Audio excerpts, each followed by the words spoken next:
I just got ready for the video and my husband said, "Oi, hoy, kya baat hai?" So I guess I'm looking pretty then.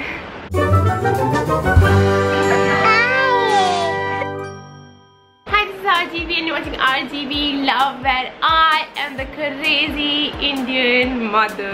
Today I'm doing an anti haul, but it's baby products special. I have seen a lot of makeup gurus and beauty gurus do an anti haul, and it's about beauty products that they don't want to buy or they wish they hadn't bought. So this is a video that I'm doing. It's an anti haul for baby products that I didn't even want to buy, and products that I bought but I regret buying. Number one on my list is something that everybody gets, and something that everybody shouldn't really get is the diaper rash cream. Every company has it. When people find out that you're about to have a baby, I think the first thing they gift you is a diaper rash cream, because honestly, all the cloth diapers are definitely way better than disposable diapers, but people do end up using disposables a lot.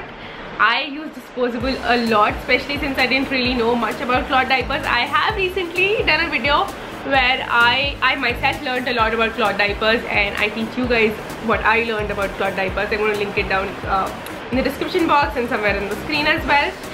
That being said, disposables do come with their own issues, because diaper rash happen a lot when your child is in a disposable diaper, especially if it's in a country like India. But the reason it's in an anti-haul is because every rash is not the same, and not every rash can be treated or should be treated by a diaper rash cream. It's your baby. Go to the pediatrician, or you just call up your pediatrician. If your pediatrician has said buy the said diaper rash cream, buy the said diaper rash cream. Because in my experience, so thankfully, touch wood, even though Aryaveer has been in disposable since he was 5 months old up until now, which is 18 months old, we haven't had a bad case of rash as such. But a couple of times we've had rashes, and I honestly didn't know that rashes could be different, but there is a difference between a heat rash and a fungal infection, a fungal rash, or a bacterial rash. I think a fungal is heat rash.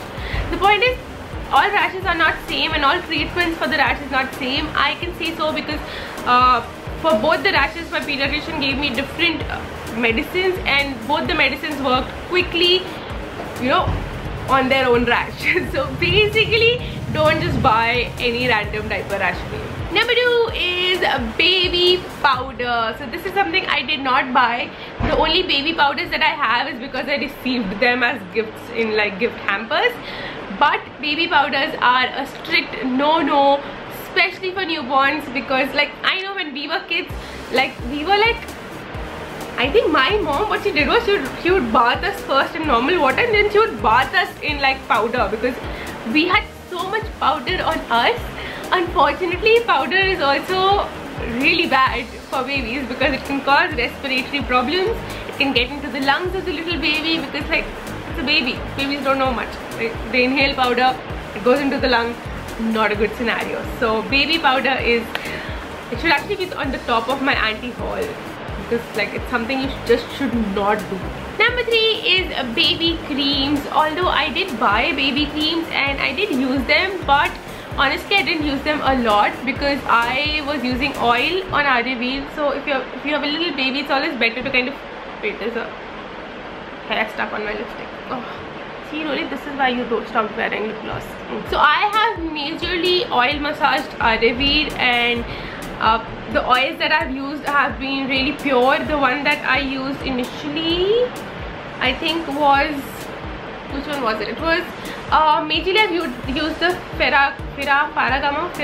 I'm going to find that somewhere, link it somewhere. Olive oil for Aryaveer. Then my nani, so Aryaveer's great grand nani, got Mamra Badam, which is I don't know if it's the purest badam. All badams are pure, right? I mean, it's super expensive. Basically, she got oil made, almond oil specially made out of that for Aryaveer, which we used for the longest time. And then now currently I'm just using my Kama Ayurvedic almond oil that I use on Aryaveer as well.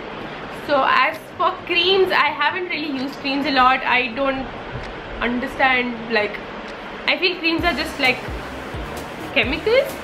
I don't see what else, like how can it add to Ayurveda? Oil somehow I feel are still more natural, and I feel they can add things to, like they can add, I don't know, I just prefer oils to cream. Number 4 is stroller. So a lot of people use strollers, love strollers. For us personally, strollers did not work out, especially because Ayurveda has never been the kind of baby who you could just, you know, make him sit somewhere and he'll sit there. He has never been like that.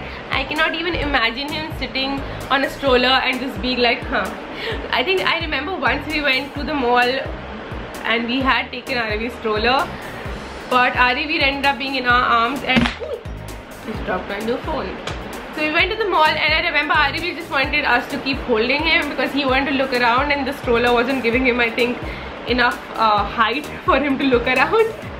And basically we ended up putting shopping bags in the stroller instead, and currently the stroller is like, I don't know, it's gathering dust somewhere. We haven't used it. Aravi learned to walk quickly enough, and I mean, I prefer baby wearing to strollers. Strollers are bulky, definitely. So for us personally, strollers were like an anti-buy thing, but if like it can work out for some people. So number 5 is soft toys. Soft toys are such a waste of money. Although some soft toys are nice, it's nice to have some soft toy around because, you know, like baby, but I mean, a lot of soft toys makes no sense because the baby does not play, like at least my baby doesn't play with soft toys a lot. He does like them occasionally, he likes few of them, but I can't imagine having like a room full of soft toys, which a lot of people do.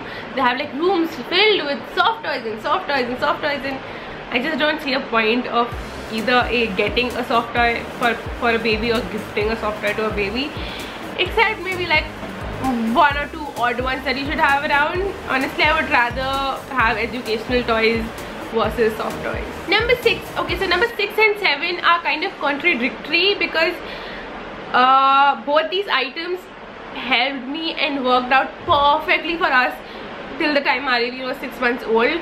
So any baby who is 6 months and above, this is the anti-haul for that. Number 6 is a baby chair. So baby chair worked perfectly for us till the time Aravi was 0 to 6 months old, and I think the chair that we had was also only for children up to 6 months old, and then we had to buy a new one, and we bought a new one, and Aravi doesn't like sitting on it.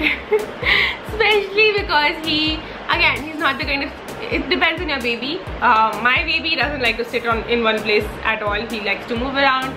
Even as a baby, he was he's very fidgety. He just has to move around. So plus I also preferred giving him a lot of floor time because I heard that would improve his, like, what do you call it, development. So I gave him a lot of floor time, which in turn cancelled out, I guess, our chair time, and it just made no sense to keep him in a chair when he wants to like develop. Does that make sense? Number 7. Now this is extremely contradictory because I tell everyone to buy it, everyone. But a play gym after 6 months is actually a waste of money because once the child is mobile and once the child wants to look around his or her surroundings, they will not play with toys a lot, and they will not play with toys that restrict them. So play gym, while super duper extremely important for babies 0 to 6 months old, it's a complete waste of money after 6 months old. So if your baby's already crossed that milestone, there's actually no point buying it. But if your baby is still young, even if your baby is still 3 months and you're like, 3 months have already gone, should I still buy it? Still buy it, still buy it. And the only reason I'm saying 6 months is because for us it became kind of useless after Aravi crossed 6, 7, around the time it was 6-7 months. We still use the play gym toys as toys, but as the toy mat, the play mat and everything is useless for us. But again, every child is different. I know of I know of babies who have used play gyms up till 8-9 months, so it depends a lot. So if your baby is 3 months, 4 months old, still get that play gym. Play gym helps a lot in your development. Anyways, those were my top 7 anti-baby product haul. In case you're a mother and you have some items which you bought which you felt were completely useless for you, comment those down below. It would help new moms so much. Anyways, thank you so much for watching this video. If you enjoyed it, make sure to give it a big thumbs up and click that subscribe button, and I'll see you guys soon. Bye.